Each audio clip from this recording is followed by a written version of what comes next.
Are you ready to change the trajectory of your business and see massive improvements? Each week, we'll share strategies and practices to generate sustained results and long-lasting success in your organization. Welcome to the Innovation Junkies podcast. Hey guys, Jeff Standridge here, and welcome to another episode of the Innovation Junkies podcast. I'm going solo again today, and I'm in a new setting, so welcome to my surroundings here. I do want to talk a little bit about how we establish this concept of 100% accountability. You know, we talked about this culture of excellence, and we talked about strong leadership and clarity and focus and engaged and committed team members and 100% accountability and empowering communication and an agile organization or organizational agility. But I want to home in on that 100% accountability and kind of share with you an example kind of meeting and review cadence that you can build around the work that you've defined. So we've built out our strategic growth plan. We've made sure that we have mission, vision, values, long-term targets, short-term goals, quarterly priorities, key performance indicators with weekly goals. And now all of those are assigned out. Every target, every goal, every quarterly priority, every key performance indicator, and every key action has one person's name by it. Now, that doesn't mean that that person is responsible for doing everything to bring that priority to fruition, but they're responsible for making sure that priority gets brought to fruition. So if there's someone else that needs to be involved, they have the responsibility because they own it. They have the responsibility of bringing the right people together to make that thing happen, whatever that thing is. Secondly, when we're moving and having this meeting cadence and we're moving down the path of talking about, are you on track or are you off track? Did you hit or did you miss? There are only two answers, yes or no. On track, off track, hit, miss, done, not done. And so there's 100% accountability. There's zero excuses. If you didn't achieve something during the time frame that was committed, then it's going to become an issue that the entire team is going to talk about how we solve. You celebrate the hits, you celebrate the wins, you take corrective actions against any of the misses, and you have a regular meeting that occurs at the same time on the same day every week that occurs for the same amount of time, 60 minutes or 90 minutes.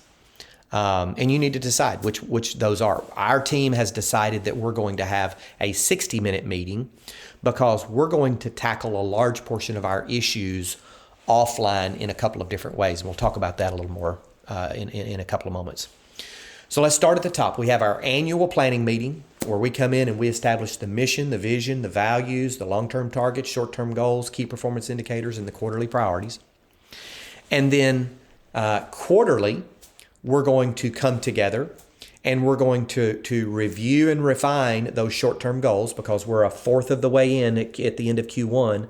We're a fourth of the way into the year. So we're going to look and see, are those short-term goals still on track? Do we need to make any refinements to them? And hopefully we don't, but if we do, we actually make those refinements. Then we're going to actually review the past quarter's performance. So at the start of Q2, we're going to review, did we hit or did we miss all of our Q1 priorities, our quarterly rocks? Did we hit or did we miss all of our key performance indicators on a weekly basis? Do we have any outstanding issues that need to be addressed? So we're going to review our past short-term goals and our quarterly performance. Then we're going to review and refine the key performance indicators and make any changes to the scorecard that need to be made. And we're going to establish new quarterly priorities for the upcoming quarter, in this instance, quarter 2. And we're going to assign those out appropriately and what have you. Then on a weekly basis, we're going to come together and we're going to review any operational updates, things that everyone on the team need to know. We're going to do any celebrations and recognition. And our team, we like to recognize people against the core values. So congratulations, Sally. Really appreciate you. You really stepped up and took action and you went the extra mile. That's 2 of our core values. And you did that this week in this way. And I just wanted to recognize you for that. So 5 minutes or so of that. Then we're going to review our key performance indicators and whether we hit or miss the weekly goal, review our quarterly priorities, whether they're on track or off track. We're going to review any key actions from the prior meeting, were they done or not done, and then we're going to establish any new key issues in which we clarify the issue, we prioritize the entire list of issues, and then we triage and decide how we're going to solve them. So that's kind of a structure in terms of how all these things come together.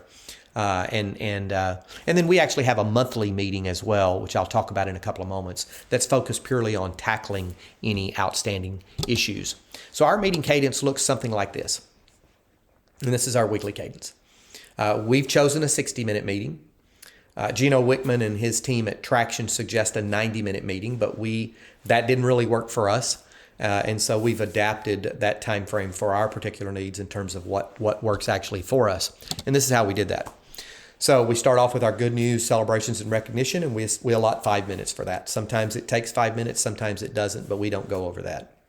Number 2, we talk about any customer or employee headlines. This is really to raise up any issues that are existing out there that we need to identify. And we don't talk about the issues in any of these situations. In any of these agenda item categories, when an issue comes up, we document the issue and we move it down to our key issues list. And I'll talk about that issues list in a couple of moments. So after we talk about employee and customer headlines, then we just do a round robin, just around the room. Everyone gets a chance to talk about their operational issues, heads up, only things that everybody in the room need to know. Hey folks, don't forget, I'm going to be traveling next week and I'm going to be out of the office. I'll still be contactable, but these 2 days I'm actually taking vacation. Hey team, don't forget I'm going to be on site with a client next week. I won't be contactable because I'll really be heads down in sessions with those clients on Monday and Tuesday. Hey, don't forget we have this event coming up. So operational and heads up items that everyone on the team needs to know about, and we allot somewhere between 5 and 10 minutes for that. It's at this part of the agenda. So we've now spent 15 minutes maximum for this part of the meeting. Now we move into the actual performance review section. So we're reviewing our performance against, number 1, the key actions that were done or that were assigned from the last meeting. Every single person, or rather every single key action has a person's name attached to it. And so we say, were those done or not done? There are only 2 answers. They were done or they were not done. If there was any key action from the last meeting that was not done, we move it down to the issues list and add it to that list. We look at our scorecard, all of our key performance indicators for the week. Did we hit or did we miss? If we hit them, we don't even talk about them. Same thing with the key actions. If they were done, we don't even talk about them. We only raise up the ones where they're the key actions that are not done or the key performance indicators that were missed. If it was missed, we move it down to the issues list. And oh, by the way, every key performance indicator has a single person who's responsible for it. So they're going to be the one that's going to be talking about it when we get it to the issues list. Then we look at our quarterly priorities. Are we on track or are we off track? Again, only 2 answers. We don't talk about the ones that are on track. We only talk about the ones that are off track. And so that's really the first half of our meeting or so. We've now spent about 30 minutes in the meeting for our 60-minute meeting. And now we establish the next 25 minutes to focus on tackling the issues. So we now have this running list of key issues. Some of those key issues were left over from the last week that we didn't get to solve. But now we've added 2 or 3 new issues to the list. So we clarify the new issues that we've added to the list. We know exactly what the issue is, exactly what the problem is we're trying to solve. Then we reprioritize that list within the context of the carryover items from the last week or 2 and the new items we've added. And we pick the top item on the list that's most critical for us to solve right now. And we clarify it, we discuss it, and we solve it. Period. We clarify it, we discuss it, and we solve it. And so we do that for the very first item. We do it for the next highest priority item, perhaps the third highest priority item, and we get through as many of those issues on the list until about 20 or 25 minutes into the agenda. And then it's time to shift to wrap up because we know that we're 5 minutes away from actually ending the meeting. So at 5 minutes before the time that the meeting's supposed to end, no matter where we are on the list, if we can go ahead and quickly solve the item that we're talking about now, we solve it. We assign the solution to someone, and then we move on to the wrap up, any next steps, any key actions that need to be assigned, and then we adjourn the meeting. Now, the reason we've gone to an hour meeting instead of a 90-minute meeting is because we have found that there are a couple of other, sometimes better ways to tackle our issues. And so the only ones that we tackle in that 20-minute segment of the agenda, the only ones that we tackle are the ones that are critical, that we need to tackle right now, solve them right now, and they need the input of the majority of the people on the team. If it's an individual item, say it's an issue where someone missed a quarterly priority because of something that's within their control, or they just need to clarify with me or with another member of our team, then we let them take that offline and solve that on their own, as long as there's a commitment that it's solved by the next week. They update the running document of issues that it's been solved, what the solution was, and they update us at the next meeting. So that's one way, is we let two or more people take it offline and solve it with each other, because it only involves them, perhaps. The other way that we do it is that we actually establish a monthly Tackle the Issues meeting. So we have a monthly 1-hour meeting set aside with the entire team, where we only focus on reprioritizing the issues, clarifying them, and then tackling them in that meeting. And we get as many of those done as we can. And so that lessens the need for us to do it on a weekly basis. And so those three ways: we either tackle them in the weekly meeting if it's critical and it must include the majority of the folks in the room. We do a monthly Tackle the Issues meeting, and then we allow two or more people to take issues off that are isolated and to solve them between themselves, as long as they report back. So that's the example of kind of this structural cadence for annual, quarterly, monthly, and weekly planning and accountability management, and then a sample weekly agenda for you to use.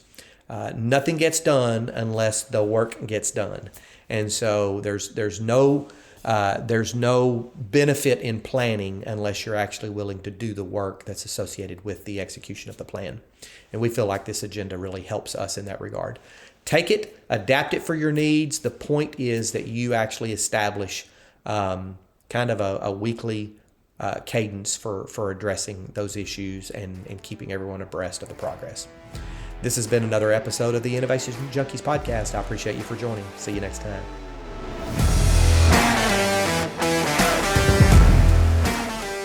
Feedback from listeners like you helps us create outstanding content. So if you like this episode, be sure to rate us or leave a review. Also, don't forget to subscribe to get the latest growth and innovation strategies. Thanks for tuning in to the Innovation Junkies podcast.